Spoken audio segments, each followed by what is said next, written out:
being around aviation, it gave me energy. It made me excited about what I was doing. You know, they were using these 30, 40, 50-year-old Cessnas, burning tons of gas, old steam gauges, and here's me with all this beautiful new avionics suite, the Garmin. And I'm thinking, I don't want to send my son off to one of these schools. And years later, Mike went on to design the amazing airplane, the Sling. From a very early age, I kind of looked at airplanes flying and decided that I wanted to have a bit of this magic in my life. Hey guys, it's Matthew from Sling Pilot Academy. Have you ever wondered why Sling Pilot Academy got started or how? Well, you're in luck.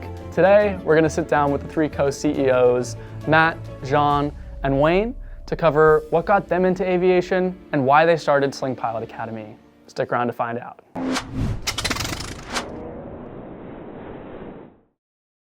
So today we're going to tell you a little bit about how Sling Pilot Academy was created. I'm Matt Lignaitsky, co-CEO of Sling Pilot Academy.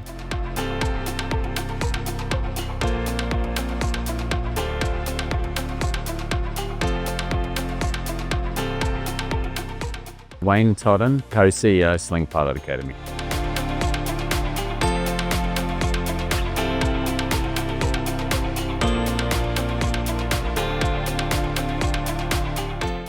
Jean Dasnell, co-CEO, Sling Pilot Academy.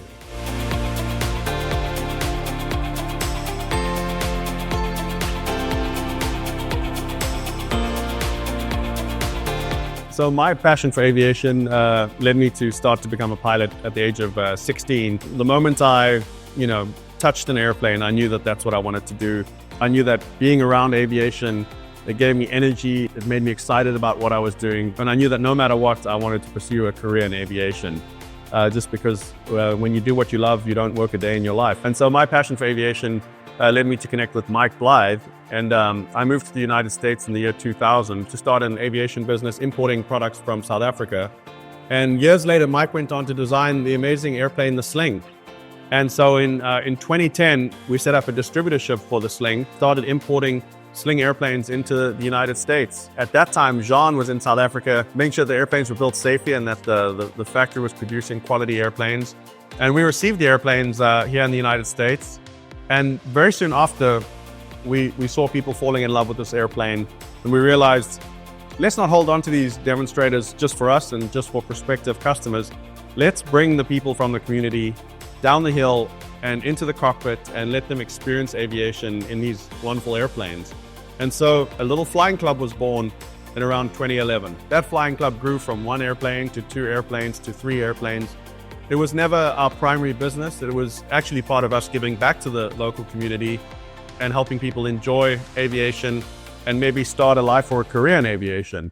From a very early age, I kind of looked at airplanes flying and decided that I wanted to have a bit of this magic in my life. When I got to the point in my life where I could actually afford to take flying lessons, I found an advert for a small ultralight flight club out in a beautiful area of South Africa, and I joined this gentleman called John Bassie, which was quite a character, and he got me to become a CFI early on in my flying career, if you want to call it that. And when I needed to become a CFI, he sent my resume off to Mike Blythe, who's head of training at that stage, and we all know who Mike Blythe is.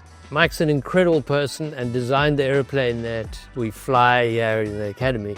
Mike Blythe said, no, this guy's been racing motorcycles his whole life. We can't have him be a CFI. So, and I had long hair, and John Bassie said, no, this guy's okay. You better meet him. So I went up to Johannesburg, met Mike, and Mike Blythe and I built a very close relationship from that day on. He had flight schools, kind of from going from ultralights where you really learn the finesse of flying. Things developed, and Mike wanted to build an aeroplane after the ultralights. He built a lot of ultralights. I got involved with Mike. I got lucky enough to work on the prototype. Been involved since then, and we built a few airplanes, sent some over here to Matt. Matt got the flying club going here, and fast forward to a couple of years, I came over to the States, saw Matt, and very, very soon after that, it was a matter of days, I think, where we decided it'd be great if I could stay here. Matt made a call to Mike. Mike said he thinks it's a good idea. and I scored the jackpot. I came to live in this wonderful country, the USA, and we worked really hard for a while. A few little aeroplanes, just getting people in, Matt had set it all up. Then this man walked into our lives, Wayne Todd. My dad was a pilot back in South Africa, actually, so he got me very interested in flying from an early age. And as a child, I made all kinds of model aircraft. Probably the most fun for me was just building aircraft myself out of balsa wood, not going by any design, but just making something fly on my own, and just had an absolute blast doing that as a child. But with my dad being a pilot, I just always had this interest in aviation. And I always thought, I'll get to it at some point, and I kept putting it off. And then I read an article about a guy who had waited until he retired before he built an aircraft. So he built his own aircraft. He spent, I think instead of taking him 3 years, it took him 7 years.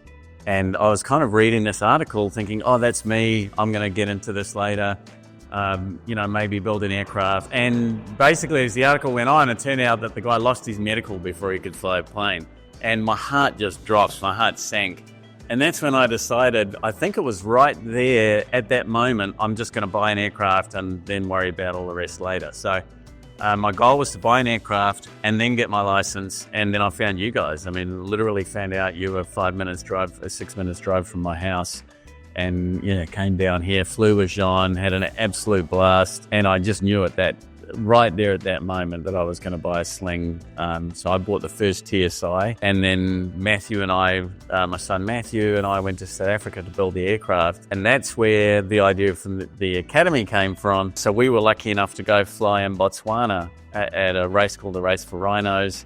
It was just incredible. I mean, they closed the lake off and set up immigration there and tents for accommodation, and we had lots of fun. And Matthew got talking to a lot of these guys. It turns out a lot of them were commercial pilots. Here are all these people in the desert, out in these salt flats in Botswana racing planes. And it's because they were making so much money and had so much time off as commercial pilots that they could go and do these incredible fun things. And that's when Matthew said, hey, Dad, I think I might want to be a commercial pilot. And it was a friend of mine who was an airline pilot who said, I know you like the guys at Sling, but it's really difficult to do this if you don't do a compressed program.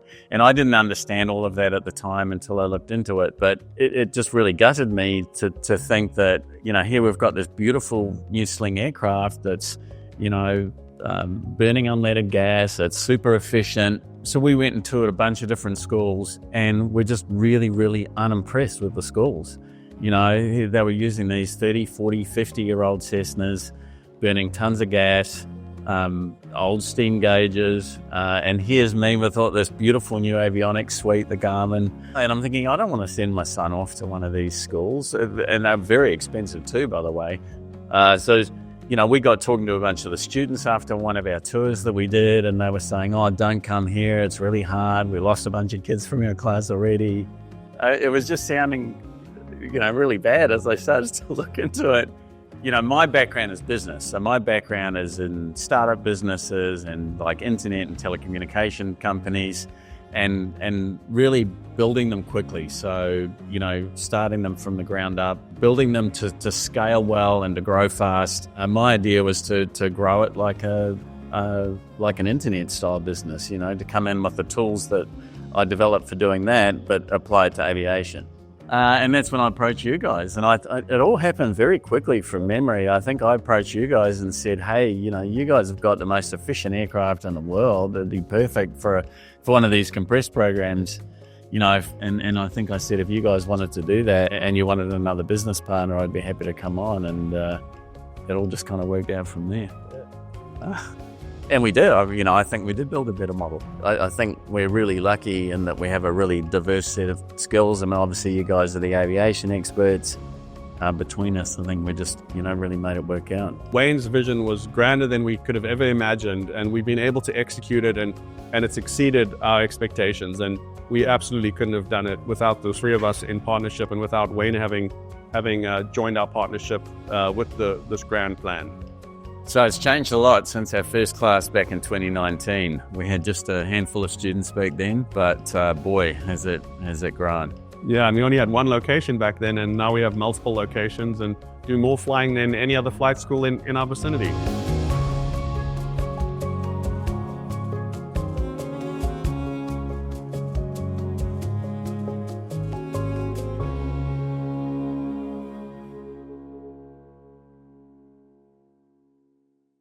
As you can tell, aviation is a passion-filled industry.